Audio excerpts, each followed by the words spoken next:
This has turned all of our situations upside down and has impacted us going on several months now, and going to be this way for the foreseeable future.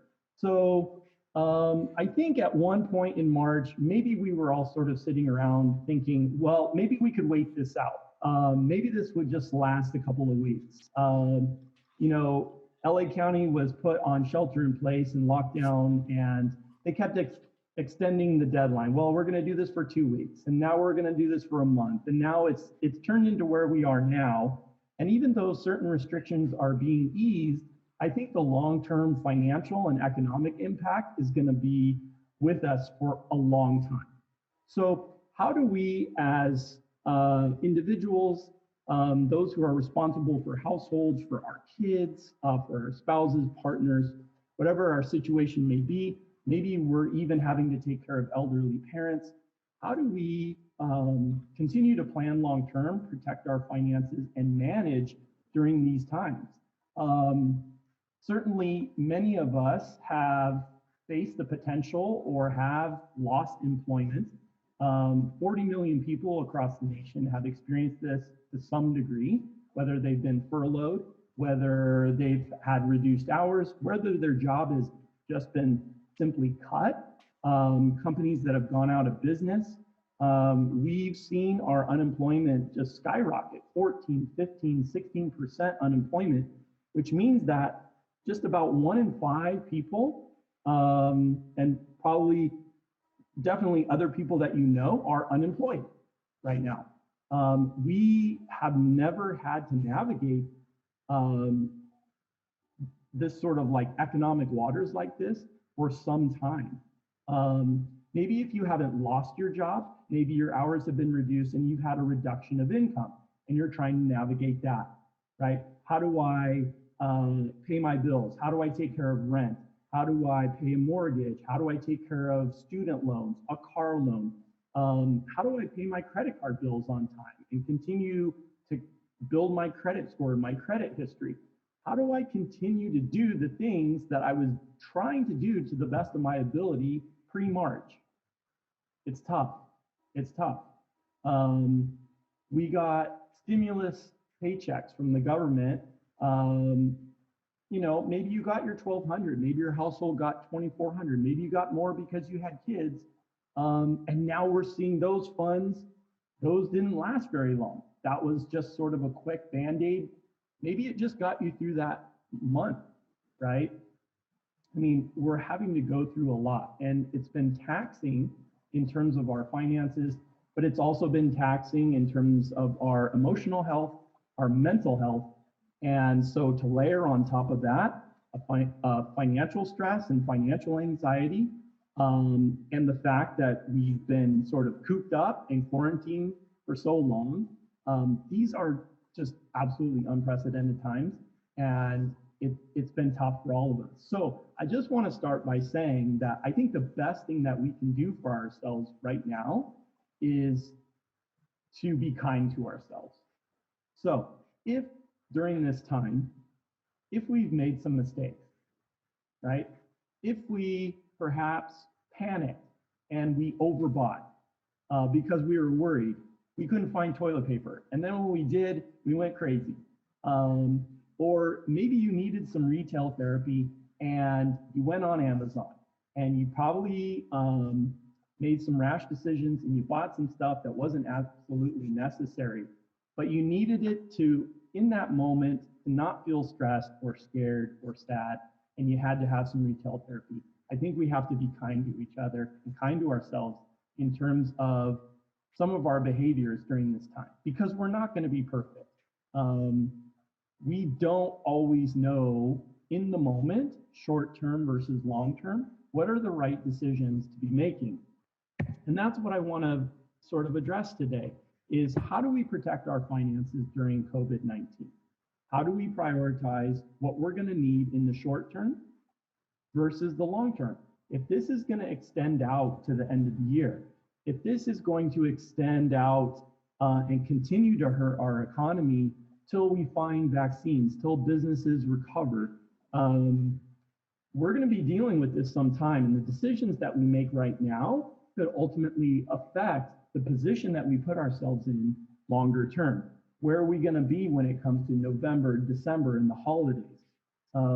If we're trying to plug holes right now in our budgets, what is that going to mean long term? If we've drained our emergency savings, our emergency funds, what is that going to mean for the rest of the year?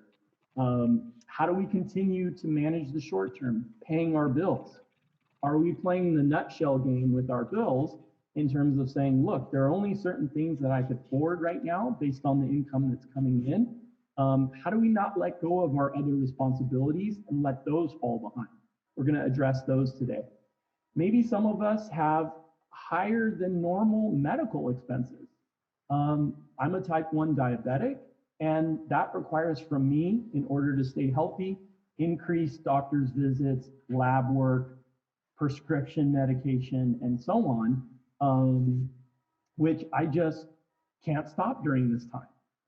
But if I'm having to balance that with less income, I happen to be self-employed, which is another, sort of obstacle that I have to maneuver in terms of income stability. How do I continue to keep myself healthy and take care of medical expenses while not foregoing the things that I need to pay other things, right? How do we juggle this? It's going to be something that we're going to have to be dealing with, I think, for some time. How do we protect our credit? How do we not fall back? Maybe you've been making great progress in terms of your credit. We had talked about 2 different methods to paying down credit in some of our, paying down debt in some of our past workshops by using the snowball method or using the avalanche method. And maybe you had gotten some discipline, you had opened those credit card statements and you started mapping things out and you had a plan to put extra funds to paying down some of that past credit card debt.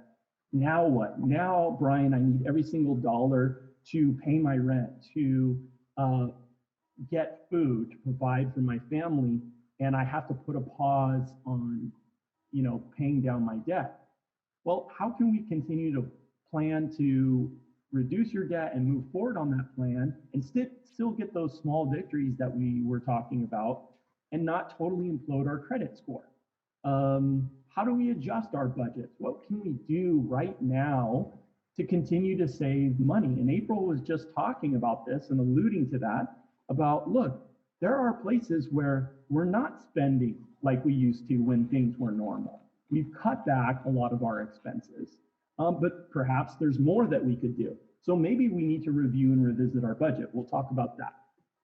And then most of all, I think just in terms of positivity in our mental health, how do we continue to stay healthy? How do we continue to stay positive and determined to do the best for ourselves and sort of not fall victim to the situation and not fall trapped to, oh, woe is me, there's nothing I can do, I got fired, they let me go, I can't find work. Yes, that's definitely a struggle, but maybe there are other things that can be done, right? So let's go through 10 tips to how we should be managing the health of our finances during this pandemic. I would say that my first tip is, like I've always been saying, is know where you are, prioritize, right? So first things first, your health is a priority, right? So mental health, physical health, spiritual health, all those things are a priority right now during these times because we don't know what we're up against. So yes, finances are important and finances are a part of that overall health, but there's a lot of other things that are more important than money, right? So I just want us to have that overall mindset and awareness, right?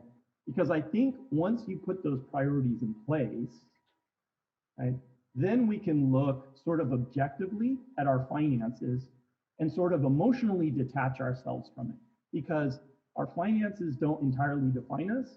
They don't entirely define the situation, right? Yes, this situation is difficult. We are up against a lot of different things and we may have to put in more energy to manage our finances, but it doesn't define who we are, right? So I think what we need to do is first prioritize and come back to that simple idea of what do I need versus what do I want, right? So this is an extreme situation that we're under in which it's really coming down to stripping away to find what do I absolutely need to survive? And actually re-asking the question of what actually makes me happy? What are the things that I need to have to make me happy? What are the resources that I have to make me happy? Is it stocking up on ranch dressing because of the fear that it may run out? No, that's not gonna necessarily make me happy.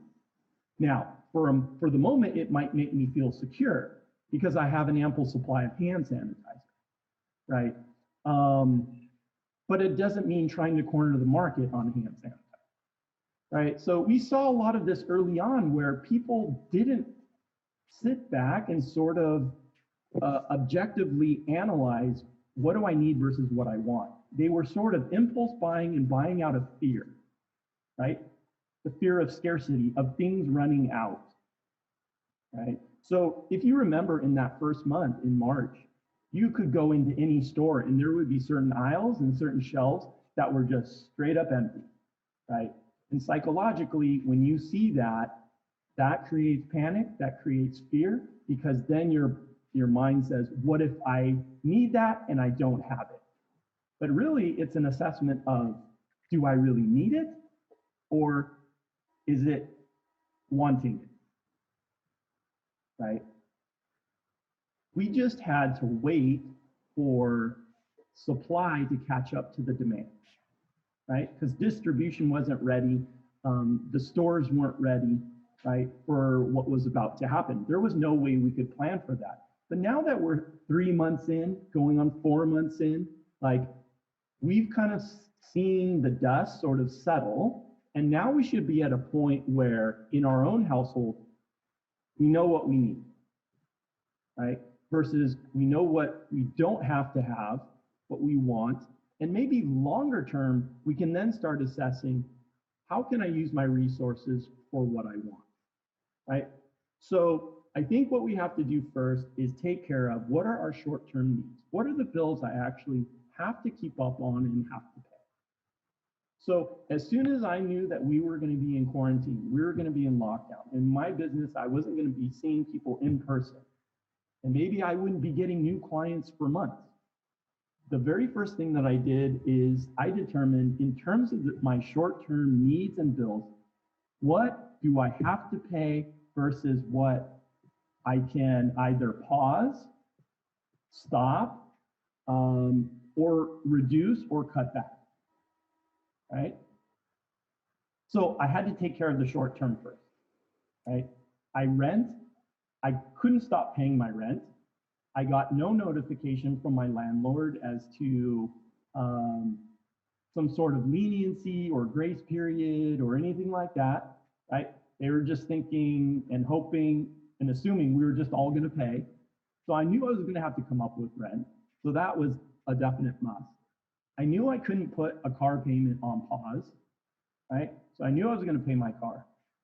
But I knew in terms of student loans for my wife, right? With the CARES Act and the provisions from the government, federal government said, look, we'll try to help people by putting a pause on student loan payments, right? And administrative payments through September. Okay, great. I knew I could save money there. That was not something that I would need to pay in the short term. And boy, did that save me a lot of money. So those of you that have paid off your student loans, congratulations. Those of you that are still wrestling with them, you know how much money goes towards those things. You know how easy it is to fall behind. So that pause was very helpful because then it helped me free up to pay for other short-term things, right? We'll get more specifically into that here in just a second. So that's sort of some of my examples of, prioritizing. Does anybody want to share what they did to prioritize? At first, I thought I was going to be laid off, but then the relief package was passed, and I was able to keep on for 8 weeks with full income. So it was actually really great that we saved money on childcare because I was home all day long and we were still making my normal paycheck. Right, That right. has now come to an end. So we're looking at this now in a very different light, Yeah, sort of having that truck come at us now of I don't have that income. yeah. And to be honest with you, that's a perfect example of initially when it first sort of happened and LA County went on lockdown.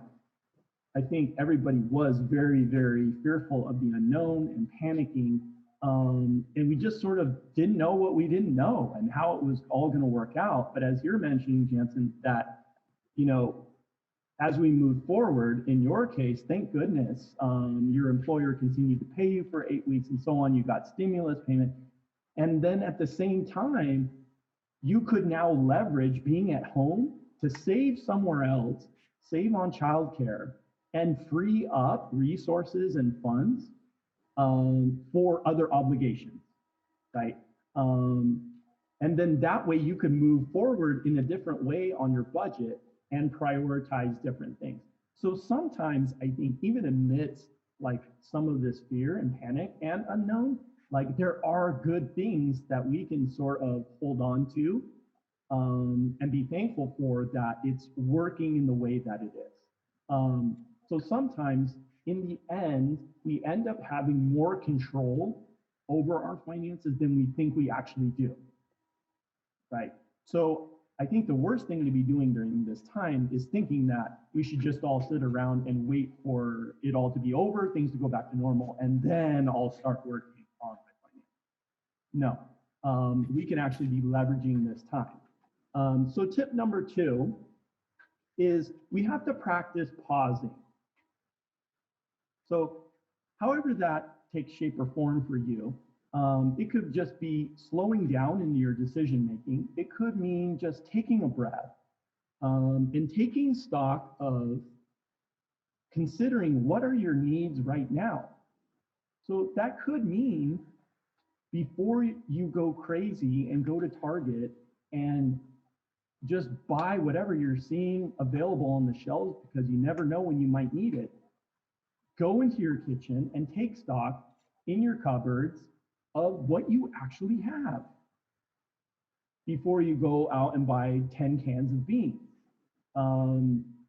So I think that's something that we forget is that we actually have more than we think we do, right? I really realized that when I would look in my refrigerator at the beginning of the pandemic, I would look at the cupboard and realize there was just stuff that we had been buying all along and never got into a meal at some point, and it's there to be used. And now, in the same way that Jansen's saying, now I'm home, now I can take care of my baby and I have more time here and I'm saving. Now we're looking at our food and going, now we have time to make 3 meals a day. I'm not spending on fast food. We're not going out for the sake of convenience. We're not spending and using more money for to go or ordering from restaurants or whatnot. So now we can actually use what we've stocked up on.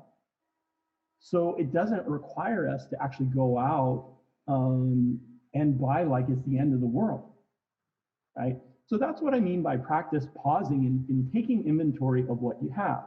That way you're going to avoid the impulse in the panic buying, right? Figure out before you go, what do I actually need? What are those items that in combination with what I already have are going to get me through the week, right? So one thing, again, to share from my personal experience, one thing my wife did for our family is she planned out a weekly menu. And maybe you were doing this before, where it's Sunday through Sunday, here's our dinner meals. So we had an idea of what was coming up, what we could look forward to. Yay, it's Taco Tuesday night, things like that. But then also that helps in terms of planning. What do we have to make these meals happen? Do we already have it? What is the point of getting 5 more cans of olives, right? But it's a mix and match deal. You have to have it. Yeah, I know. And even if it wasn't a pandemic, we would still operate in the same way because we had a coupon. So yeah, whether it's salad dressing or something else, that's what I mean by that practice pausing, because that's another way to save money. Number 3, evaluate your budget. Go back to that budget that you had pre-pandemic. Take a close look at it. Right? We had a good 3-4 months under our belt. We should know, because we haven't really gone anywhere. We should know where and how we've been spending since March. Right? You know, it's interesting because, like I was saying, we were saving a lot of money in many ways. We weren't spending money on gas. We weren't spending money on fast food. We weren't spending money on childcare. So I said, my wife, it's a perfect opportunity to really see how can you tighten your belt and live. Because, you know, we're not starving. We're not really suffering. So we can live like this now. Why can't we live like this when the world gets a little bit back to normal? Yeah, exactly. And I think, and I don't know everybody's situation, but I think, like you're alluding to, Jansen, that we are still the same. Yes, we've had some obstacles that we've had to work around and get through, and maybe things have been difficult and perhaps stressful, but we could also live this way under normal circumstances as well, right? Like you said, tightening the belt, finding those simple places in our budget where we can cut expenses, right? This was finally, and I told you guys about this in our last workshop, where I admitted AT&T had gotten me, I was overpaying for my cable, my Wi-Fi, my phone bill in that bundle, $250 a month, just because I didn't want to go through the process of changing. I was a creature of habit and I just wanted to leave it. It worked, it was fine, or whatever. As soon as this happened, guess what I did? That was finally the motivation for me to say, oh my gosh, I can save $250 a month right there, right? So I switched to Spectrum. Spectrum gave me the first 2 months free because I have 2 kids. They're in school, high school and college. They were giving free internet for the first 2 months. So I saved 2 months, plus I got my Wi-Fi bill. I cut TV, I cut my landline, and I just have Wi-Fi. I pay $40 a month. But it took a pandemic to get me there. So I'm not perfect either, but we can use this to sort of like overcome our bad habits as well, right? Like take a look at your cell phone bill. Maybe there's ways you can make cuts there. Take a look, you have time now. Go look at your car insurance. See if you're overpaying, right? Take a look at the things that you have on monthly subscriptions or monthly memberships. How many streaming services do you have? Maybe you don't need all of them. Maybe Netflix and Disney Plus are all that you need, right? Maybe you can juggle Hulu for free for a month or 2, right? Things like that, get like sort of aggressive on and overcome just the need for convenience, right? And I even, talk about something like paper plates. Yeah, I've never done so many dishes in my life, right? I think I need to cut there for sure. That's probably my biggest monthly expense is paper. Yeah, but like you don't think about that. Yeah, even cutting an expense like that, running the dishwasher, yeah, you're going to use water, you're going to use electricity or whatever to heat the water. Yeah, it's going to raise that bill. But stop buying styrofoam plates, paper plates, or whatever, just so you could throw them away and save yourself the ease of washing stuff. Like there's this sort of like give and take, this sort of tug of war that we can play in our budget. Tip number 4, this is a tip I always give regardless of pandemic or not, but resist retail therapy, right? I think even more so, we feel like it's warranted that, we get stuff right now, right? So we're on Amazon, right? and we're buying the stuff that we can't easily get at the store, and we're having it delivered.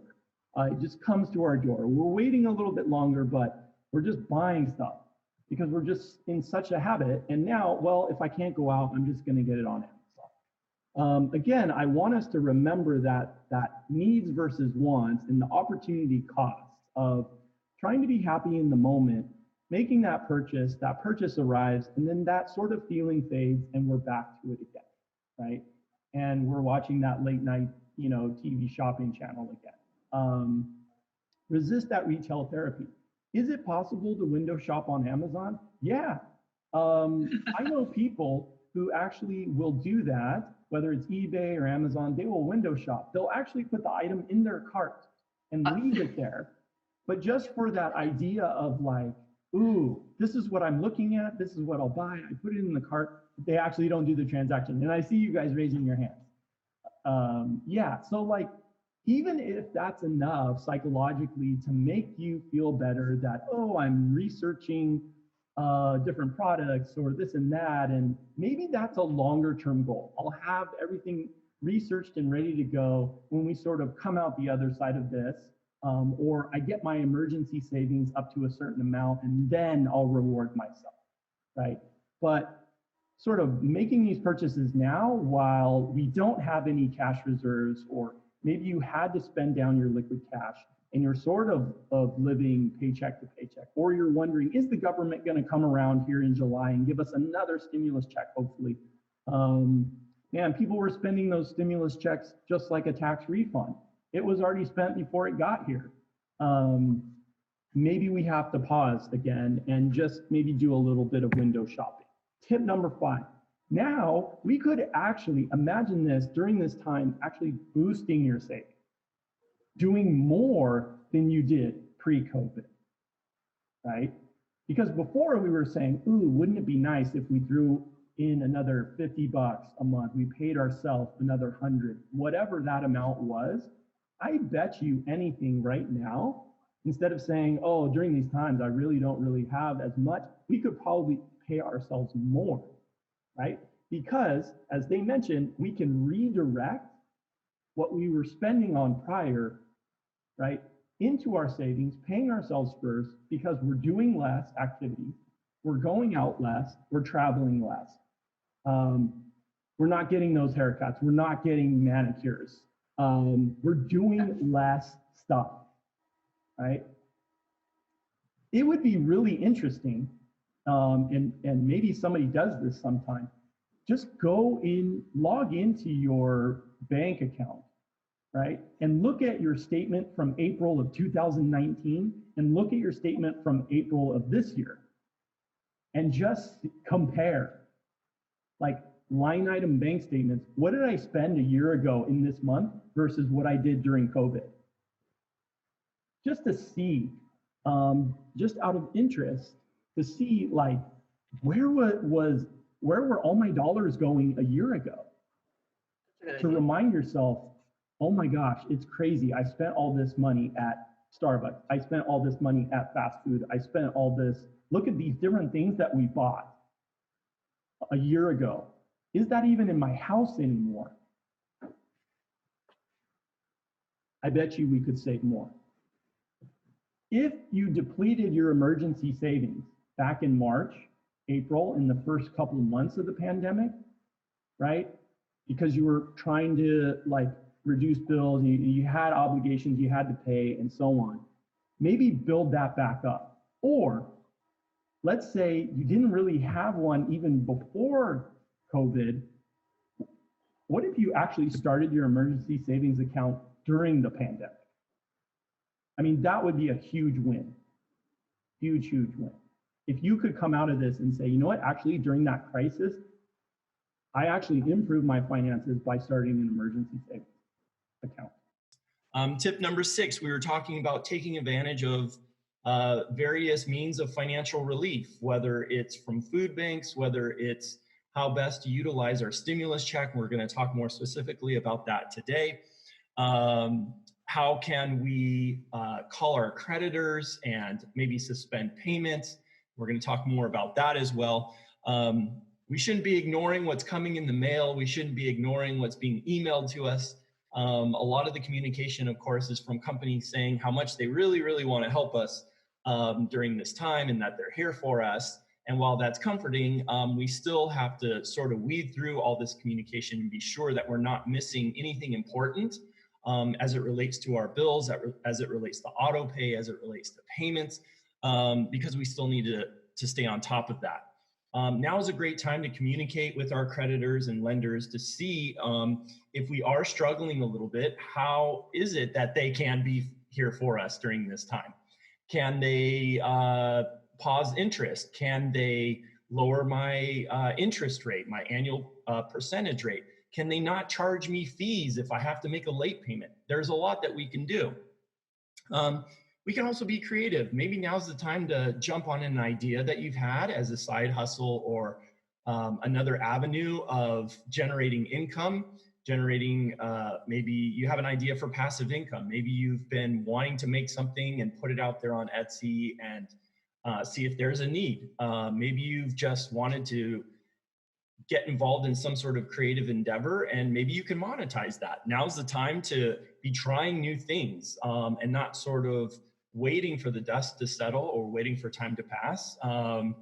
I always am talking to people about AQL. What is going to be their after quarantine life? Like, we should start planning for that right now. If this ends, who knows, right? When? And I'm sure our life is going to be definitely altered and it's going to look different. But why aren't we planning for that right now? Let's get our AQL together, right? And we can always be learning. We can always be learning. There are tons of personal finance blogs, websites out there where we can just be gathering information and seeing what are other people doing? What are other people who are wanting to start that side hustle? What are they doing? What are their ideas? What have they tried to do? How do I set up a website for myself? All these things we can learn during this time instead of, watching Netflix for another couple more hours. Maybe we can utilize that time in a different way.